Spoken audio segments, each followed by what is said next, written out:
going on, guys? Commander Schrader, with San Andreas State Police, with Sergeant Henson here, YeetlifeRP City. Today, we're going to be going over how to properly process someone. So, the first thing you want to do is when you have someone in the back of your vehicle, you want to walk Schrader, up I'm coming to your down. 6 menu. I told you I was coming down. And you want to go to the citizen interaction, and then go to drag out from vehicle. It's going to drag them out the vehicle. What you want to do is, first things first, is you want to double tap your cuff and uncuff button. Because in your eyes, they will not be cuffed. In their eyes, they will not be cuffed either. In everyone's eyes, they will not be cuffed. Double tap the cuff muscle. That way they look like they're cuffed in their eyes and everyone else's eyes. Then, what you can do is, you can choose to escort them, not down the stairs, but escort them over to the stairs. Or you can let them walk free, depending on how you want to do it. But for this one, I'm going to let him walk free. So go ahead and walk down the stairs to your right if you can. Do not go down the right side. So never tell him to walk down the right side, because the right side is scuffed. So if you tell him to walk down the right side, it's going to happen. And then basically what you'll have to do is tell him to go all the way over here, and then go back around to the left side. So what you want to do is have them go down the stairs to the left, unlock the door for them, and then tell them, please go through the doors. Never, ever, ever escort them inside, ever. Let me in. Unless they want to, unless you want them to lose their eyes. Okay, so never ever do that. And always make sure you lock doors behind you as well. Okay, sir. I'm gonna go ahead and choose a cell for you. Okay, I want you to go here to cell 1. Please go inside. The door is unlocked.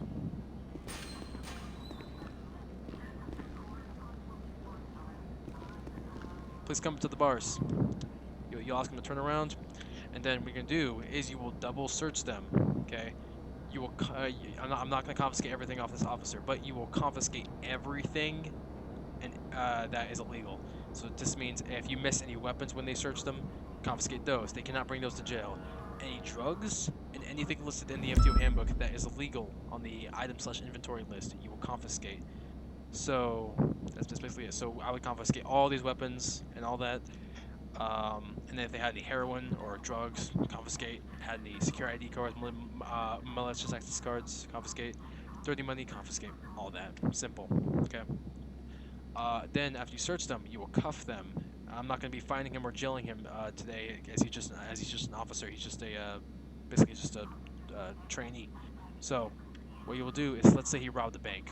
So I'll find him for armed robbery of a bank, and then let's say he also speeded as well. Right here, exceeding speeds over 30 miles per hour. This is our fleeing and eluding charge. Okay. Even though it doesn't say fleeing and eluding, this is the charge you should do for fleeing and eluding, because basically fleeing and eluding is just going over the speed limit, basically. Even if they were going below the speed limit, it's still fleeing and eluding. Okay. And you can add any other charges you want, like failing to use a ride, illegally driving off-road, or so on and forth. Okay.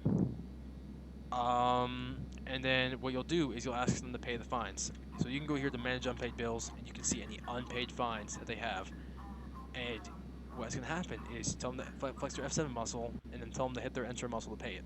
Okay? They'll pay them all, and it should be empty. If they have fines still, what's going to happen is you guys are going to let them sit in jail until they pay those fines. Okay? They can sit in jail for as long as, well, there is no time limit. They can just sit in jail as long as until they pay their fines, basically. Then use your YeetLife Jail Times handbook. So let's say armed robbery and fleeing and eluding. So armed robbery is 6 months. Fleeing and eluding is 2. So if I add those up, it's 8 months. So I'll go to my jail menu. Jail closest person. 8 months for, okay, so you'll put minutes. So each 1 month is 1 minute. So each minute is 1 month. So, for example, if I put 8 months, it's 8 minutes. So you put 8 as a number, submit. Then you'll put, for example, armed robbery of a bank, fleeing and eluding, dash. Then after you put all the charges, you'll put your call sign, your rank.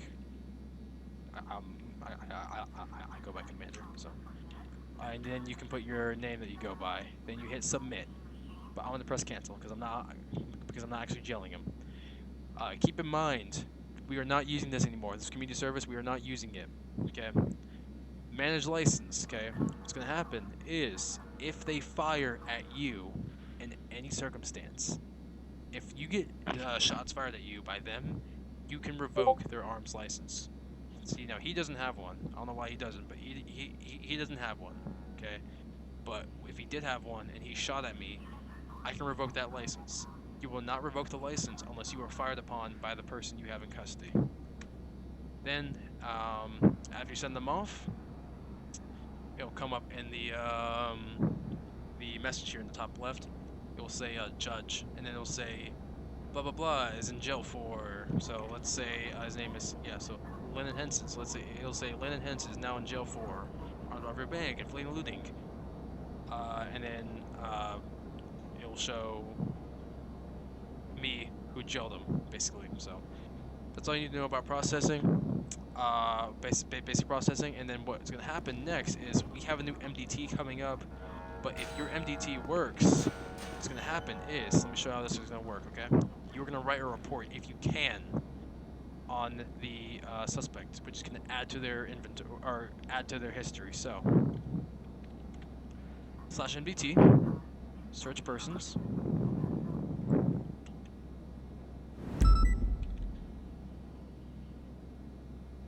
If I search up Landon Henson, let's say I just go with Benn Derover again. Hold on.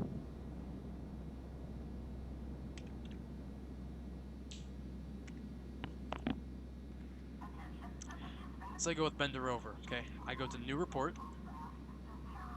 I enter the incident. It's gonna be you'll write the charges. So armed robbery of a bank, and then fleeing and eluding. You write details like suspect robbed the bank with this amount of suspects and with this amount of hostages. Took off in a blah blah blah car. You go over here basically, and charges are not there for me because my MDT is fucked. And by the way, we are getting a new MDT. But basically, what you'll have is you'll search charges, and you'll click on the charges when they come up. So I can search up this. So what's gonna happen is it's gonna filter out. It's gonna go armed robbery bank. You'll click it. It's gonna add the charges here. And what's gonna happen is it's going to say submit report. You must have an incident, details, and charges to be able to submit the report. Okay. And then what's gonna happen is you go to the report, and let's say I go over to, let's say we didn't do Benn Derover. Let's say we use something like, I don't know, Billy Kid, maybe.